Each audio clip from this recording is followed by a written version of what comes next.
What's going on, everybody? Mortem here, this time bringing you my review after 100% for Atomic Heart, a first-person action-adventure sort of FPS style that takes place in a dystopian future that sees the rise of robots and an interesting look at science fiction in general. But to get my usual stuff out of the way and answer a few pressing questions I'm sure people have, for starters, I review games after 100% all the time to set me apart from other reviewers on the platform, and while this does include the achievements, it does include a lot more than that. And if you're curious about everything that I cover, there's a video linked in the description below that will explain it, and if you're not subscribed and go to my channel, it's also the first video that you'll see there. Moreover, my Steam profile is public and linked in the description as well. But on top of my usual stuff, there's a few other things I need to go over here, which is, for starters, obviously I received a review copy for this particular title, as this should be going live about 17 hours, give or take, before the official launch of the game. So do be aware that I received a review copy of this from the game's publisher, Focus Entertainment, and I received it about 5 days ago, so I've had the game for a good bit, and while the story is likely to run you about 20 hours, doing everything that the game has to offer is probably going to run you in the ballpark of around 40, maybe a bit more or less depending on how you're playing exactly, but probably in that ballpark somewhere. Then last but not least, before we move on to the meat of this review, I'm going to be doing my best to avoid spoilers, but seeing as this game hasn't even released at the time of this review, do know that there might be some contextual stuff in the actual video, so you might want to do audio only or potentially use the timestamps to jump around the video a little bit, but I will be doing my best to avoid anything as far as spoilers go, but definitely be aware. From there, let's actually dive into this thing. Now, I want to kick this off with some technical aspects of the game, as I imagine this will be on people's minds quite a bit. I played this on PC in particular, as well as Steam Deck, and I will post my PC specs down in the description below as well to help people out. So while I can't say how this is going to work on everybody's system, I can say that for me, it worked pretty well for the most part, outside of some minor issues. Performance-wise, though, I had everything maxed out on my actual desktop, so what you're seeing here in 4K is about as good as the game is going to look, though I did experience the occasional bit of stuttering here and there, which is becoming unfortunately common as far as PC ports go, and the game only crashed on me in one very specific instance that had something to do with me trying to move things in and out of my inventory, as there is a storage system that we'll get to, but the act of doing that for some reason triggered a very repeatable instance of a crash that was pretty annoying, but it was mostly just isolated to that one event, and in the vast majority of cases it ran pretty well. That said, another few things I want to mention in this section of the video are that the game itself can be a little clunky at times. As far as, say, enemies go, sometimes they can get sort of stuck on terrain, or they seem to lose awareness of you even though you're hitting them actively. And while this was far from common, it did happen enough times for me to notice it. Beyond that, though, the game also does seem to lack quite a few things, such as a new Game Plus mode, or just a lot of accessibility options that I like to see in a game like this, such as the ability to adjust the field of view, and honestly just a lot of other things as well that I, again, just like to see. But unfortunately, a lot of that stuff is just missing, so something to keep in mind for sure. But from there, let's move on to the rest of this stuff, starting with the story setup. Again, not really going to be spoiling anything major, but I will be talking about the general setup to the plot, so if you want to go in completely blind, I'd probably just skip this part. That said, Atomic Heart takes place in 1955 in a sort of alternative dystopian future. In this particular timeline, after the events of World War II, the Soviet Union rapidly increased its science and research outputs to manufacture all sorts of robots, as well as other kind of wondrous technologies by even today's standards, just 10 years after the end of World War II. The game opens just a few days before the launch of a brand new technology that is supposed to allow humans to direct robots directly with their minds. However, as the game kicks off, all of the robots suddenly and without warning turn hostile and start killing everyone within Facility 3826. which is a fictional military base where a lot of this stuff was being tested and experimented on, etc. So our job, playing as a top secret agent known as P3, is simply to get to the bottom of this. Now, as far as plot details go, that's pretty much all I'm going to give you. Beyond that, though, general impressions on the story, I thought it was very interesting. It took a few twists and turns that I was expecting, and also did some stuff that I didn't really see coming, but broadly speaking, I enjoyed it. Though I did want to mention that some of the writing and dialogue in particular particular, at least in English, felt a little bit off. And taking a look at the sort of one-pager they give you whenever you get like a review copy, they'll give you a bunch of information at the same time about the game. And one of the first things on that sort of guide that they hand out mentions that the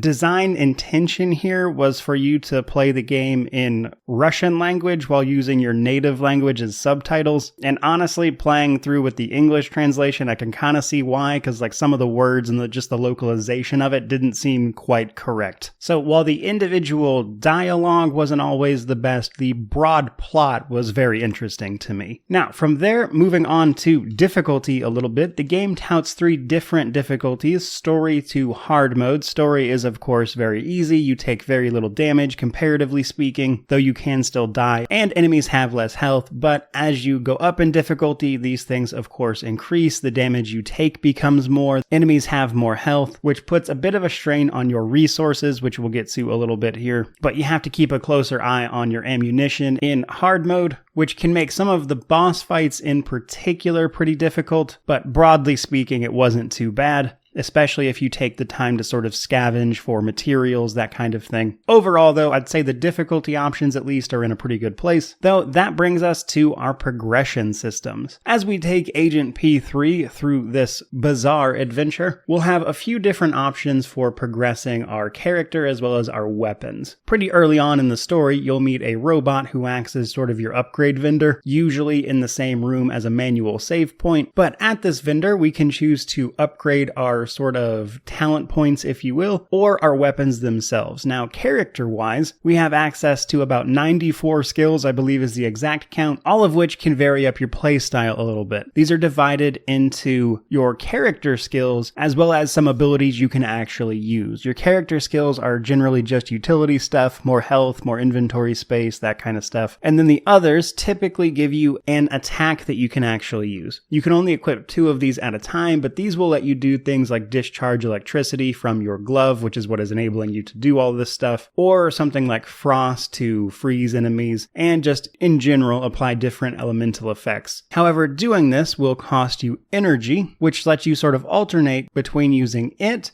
as well as your melee weapons. Melee weapons will actually regenerate energy, or you can also just use ranged weapons that use a more traditional ammo, which you can even add elemental effects to, which we'll get to in a moment. But as you defeat enemies, you will be picking up all sorts of resources from them with your glove. What you're after in particular are polymers. Polymers allow you to increase your skills, in particular, your talents, and you'll get a lot of these. But whenever you are at the vendor, you can just refund and reallocate these however you want. So you're not really locked into a playstyle outside of just getting to a vendor and changing it. And that's before we even start talking about the weapons. We get access to a variety of weapons across the game, from an axe to an AK to a rocket launcher called a Fat Boy, and an obvious nod to Fallout. All of which can mix up your playstyles quite a bit, but first you have to get your hands on them. You'll get a few of these just through natural story progression, and a lot of them you'll unlock a blueprint for. Then when you are at the sort of upgrade vendor, you can, if you have the resources, craft said weapon, which will then give you access to it, provided it is in your inventory and not in storage, but you can increase their damage and customize them even farther by simply upgrading them. Now, each weapon will come with a sort of variety of base upgrades, but you can unlock optional blueprints by completing some dungeons and things that we'll talk about in the world building section. You can get access to other blueprints that will allow you to actually customize specific things about a weapon, like what kind of sight you're using, as well as some more nuanced points of the handling. But probably the most interesting thing you can do here is add cartridge slots to a weapon, which will allow you to slot in elemental cartridges that will then, in turn, of course, add elemental damage to that particular weapon for a period of time, which helps balance out the use of your elemental effects from your actual glove, as enemies pretty much across the board have things they're weak to and resistant against. So having a nice spread of elemental effects here so you can adjust on the fly accordingly is pretty helpful. Now that I would say is the main stuff as far as progression goes, but mainly I would say don't neglect crafting overall. You can craft all sorts of consumables, ammo, etc., and you're going to be picking up a lot of stuff from fallen enemies and the environment itself. And even if you're picking up items you don't plan on using, you can then at that vendor disassemble this stuff and then turn it into things you actually want, like say ammo for the weapon you want to use. So even on hardcore mode, you can get to a point point where resources are less of an issue provided you're actually scrapping the stuff you're not using, which is pretty par for the course. All of that said, let's actually talk about combat, which is kind of the showpiece for Atomic Heart, really. And for the most part, it is pretty fast-paced. You'll see a lot of robotic enemies sort of jumping and moving around very quickly, and there are even a few slower ones. And if that wasn't enough, we can even fight some mutated human beings, utilizing all of the options we've mentioned up to this point, the various weapon types, the elemental effects, all while we sort of balance between using our energy, our glove powers, our weapons themselves, the ammo, and getting a good mix in there is usually the way to go. But one thing I will say is that the game gives you a lot of weapons up front, and with the sort of upgrade system, you'll probably put a lot of upgrades on those first few weapons, and it's pretty easy to sort of get stuck just using those. But you'll probably have a much better time if you actually make an effort to sort of diversify what you're doing with all of your weapons, and even use some energy weapons potentially. You can get your hands on a few guns that instead of shooting ammo, actually use your glove energy, which is something to note if you need a ranged weapon and you are out of regular ammo. But towards the beginning of the game, when resources are scarce, you only have a couple of weapons, that's a little difficult to do. And in that particular early stage of the game, it can feel more like a survival horror experience almost, where you're kind of trying to conserve resources a bit. But by the time you hit the more open world portion of the game, this becomes a bit less of an issue as far as resources are concerned, and mixing up your playstyle and having some fun is a much easier thing to do. But there are still a few things I want to mention here, and that is, for starters, the skill trees seem to be a bit weighted towards the actual character skill trees. I found a lot of the upgrades in sort of the base skill tree to be really, really good, such as increasing your damage resistance flat out, your health, your inventory space, allowing you to heal somewhat automatically, healing with one hand, which allows you to heal and shoot instead of being effectively defenseless while you heal for a second at the beginning of the game, that kind of thing. So I didn't find myself using a ton of the elemental skills that they give you access to until quite a bit later into the game when I had more skill points to go around, or polymer if you will. But as far as the skills go, you can only have 2 of them equipped at a time, which leaves you with relatively few options as to what you're using at any given time, which is where the cartridge slots on your weapons come in, and adding elemental effects to that as well. But how much you enjoy combat is probably going to come down to how much you enjoy sort of juggling all of those things at once. But on normal, this isn't even really necessary. On hardcore, it's much more of a thing. On normal, honestly, you can get by just upgrading the base shotgun, because it does a tremendous amount of damage, and as long as you keep your ammo filled, you'll probably be good to go, especially if you upgrade a sort of backup melee weapon to go with it. But like I said, it's very fast-paced, and as I'm sure you've seen on screen, there's a lot of movement involved, there's quite a bit of weight to your attacks when you hit things, and it's certainly an enjoyable experience. I personally had a lot of fun, especially towards the later parts of the game where I could experiment and mess around with all sorts of weapons, though it did make it feel like enemies weren't quite as much of a threat by that point. But nonetheless, there are a few, I would say, more negative things I would like to talk about when it comes to the combat. For starters, there is an open world section of the game, if you want, that we'll talk about more in just a second, but combat in the open world is much more difficult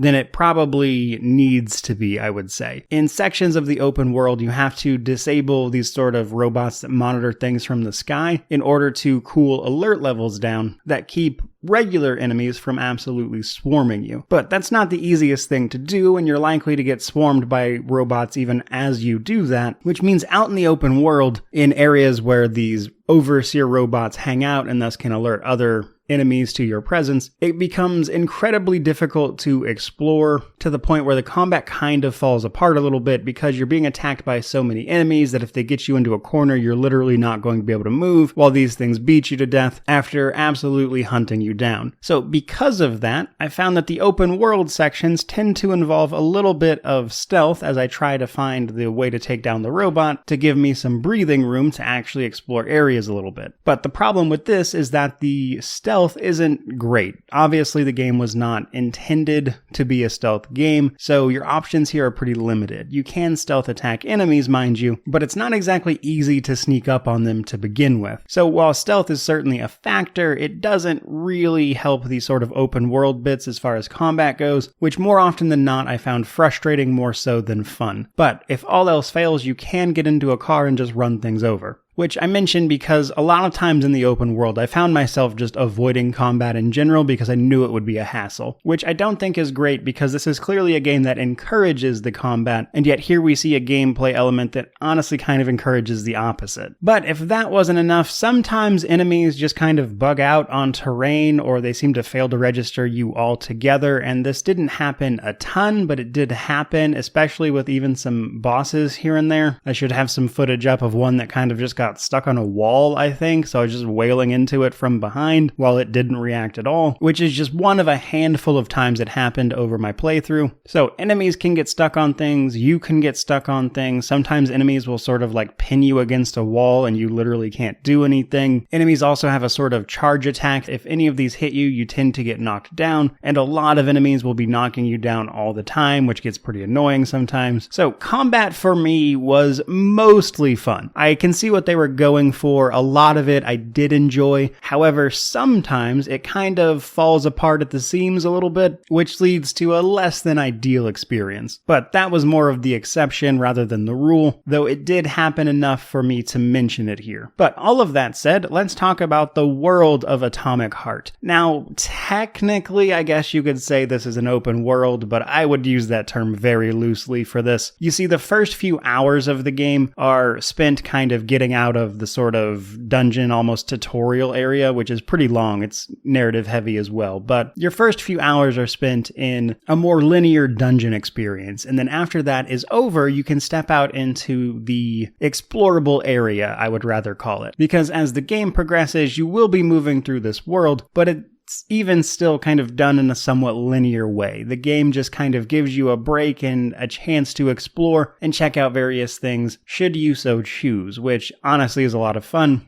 You can find some cool stuff out there, though most of the important stuff is centered around the main story objectives, which are facilities littered around that the game guides you to, which is where the car comes in. While the world isn't massive by any means, there are areas you're kind of intended to drive through with a car, which will make your life a lot easier, as you can run over robots and have some fun that way. And the explorable area is sort of fenced in by these laser fences, I guess, that keep you from straying too far off the beaten path, at least in between missions. The missions themselves tend to take place in sort of facilities that act more like a dungeon than anything else. But in spite of this, the explorable world was honestly probably my favorite part of the game, mostly just because it's filled with sort of bizarre science fiction-like stuff to see, how scientists were using this polymer substance to do all sorts of crazy and almost arcane things, which is, I think, exemplified by the testing ground. Throughout the open world, I think there's like 8 or so. You can find not exactly secret dungeons because the game tells you where they are, but rather optional dungeons where you can explore, see some experiments that they were getting up to in secret facilities, and bag yourself some great loot as well as blueprints for extra weapon upgrades and other useful stuff. This is where a lot of your side content for the title takes place. And I would say, for me at least, it was very rewarding. This, again, was probably my favorite bit of the game, was just kind of running around these open areas, exploring, seeing all this crazy sci-fi stuff, taking in the rather unique dystopia we see on display here. All of that was easily when I was enjoying the game the most. But a lot of that exploration does butt up against some of the stuff I talked about earlier, which is the areas that are overseen by the robots themselves, specifically a hawk unit, as they call it, and in those areas, you have to deal with alert systems. When robots see you, they sort of report that, if you will, which leads to alert level 1. If a camera in particular sees you attacking robots, it will feed that back to the hawk, at which point you'll get swarmed by enemies. So obviously you want to avoid that as much as possible. But honestly, there's cameras just about everywhere, and getting to a point where you can disable the hawk, at least temporarily, so you can explore a bit more freely is almost a must, because otherwise there will just be too many robots for you to move or do anything, which is also at odds with the game's save system, which I've only mentioned a tiny bit up to this point. This game uses manual save slots. The game will autosave every once in a while, which is great with its more linear fashion, but typically in order to save, you have to go up to this machine and just hit a button prompt and it will save the game for you. Now, you're not dealing with just one save file. You can load back to your previous 10 manual saves or your autosave. So this manual save system combined with the sort of, at times, honestly frustrating exploration of those zones, can lead to some sort of grating moments where you're just trying to go look at a thing and you're getting swarmed by robots, and it's more of a hassle than it really should be, in my opinion. Now, luckily for the game, there was enough cool stuff to see, and I wanted to explore more than this particular thing bothered me, but I thought it was worth mentioning in the review that does become a bit of an issue. Last but not least, as far as the world goes, every once in a while you have to find what they call volans, I believe, which are kind of network hubs for all the cameras in the area, and you need to do this to open various doors. Some doors in the open world don't have like a traditional opening. Rather, you need to find the volan, which will allow you to take control of a camera, point that camera at the door, at which point you'll get a button prompt to actually unlock it. So something to keep in mind to be sure. But mostly I enjoyed the world of Atomic Heart quite a bit. There's a lot of interesting stuff to see, a lot of really cool sci-fi, and for me that was enough to get me through the more frustrating moments it can lead to. That though brings us to our Steam Deck compatibility, and this was surprisingly really good. I had to turn the settings down to about medium, but beyond that it worked very much so as intended. Like most modern games, we've got cloud saves, controller support of course as the game is hitting consoles as well, so no need to map controls or do anything crazy. The standard controller layout is more than good enough, and it also plays pretty well on that hardware. Though again, I did have to manually turn the settings down. It seemed to remember my PC settings, so when I switched to the Steam Deck I had to actually manually turn them down to something the Steam Deck could manage a bit more, but on that smaller screen it's not something you notice a ton of anyway. And for the Steam Deck in particular, really my only complaint I would say is that even with controller support, for whatever reason the main menu or the pause menu will force you to move the cursor with the trackpads or the joysticks as opposed to just toggling between menu options. You have to actually manually move the cursor in those menus, which just felt very strange. But beyond that, the game does run quite well on the Steam Deck, though its official rating at the moment is unknown, though the text for the game will be a bit small on that screen as well though, so it's very possible it'll get a playable rating simply because it might be hard to read some stuff that's going on, but combat wise and everything, it felt pretty good on that piece of hardware. All of that though finally brings us to our positives and negatives. The positives for me were the world itself. What they've done here and this sort of dystopia that they've built is very interesting. I enjoyed going around looking and reading and just seeing everything this place had going on because of this bizarre science fiction effect that they had everywhere, with a ton of obvious nods to Fallout at the same time, made for a pretty wonderful world to explore. That coupled with the combat that I for the most part enjoyed when you aren't being swarmed by enemies, I think is really the only downside to the combat sometimes. But otherwise, combat is fast-paced, it's fun, you have all sorts of options, you can weave elements and skills together to do all sorts of fun stuff, there's weapons to play around with, you have options, there's things to do. I enjoyed the combat quite a bit simply because it was fun, even with some of the minor problems I noted. But on the negative side of things, I would say the sort of numerous minor technical issues I've mentioned throughout this review, the occasional crash, the enemies bugging into like walls and getting stuck, you getting pinned against a wall, being unable to move. And while none of it's really game breaking by any means, it's definitely the point at which you remember that this is really more of a AA title than a AAA one, as we lack a little bit of polish here and there, frankly. Beyond that though, my other big negative is simply a lack of features, honestly. There's no field of view slider, there's no regular accessibility stuff, even minor things like moving your items from inventory to the vendor's storage space, because that's the only place you can disassemble it into parts from, all feels a little bit clunky. So while it's not mandatory for the game by any means, I just feel like there's a lot of little features they could have added here to make this a better experience, and I think that's pretty unfortunate because it gets in the way of an otherwise mostly fun time. All of that brings me to my conclusion. Atomic Heart is $60 here in the US. Obviously regional pricing varies quite a bit, but regular AAA price here in the US. And for that, I think you're getting a very unique world with a lot of sort of bizarre science fiction stuff combined with combat that is fun to engage with, but unfortunately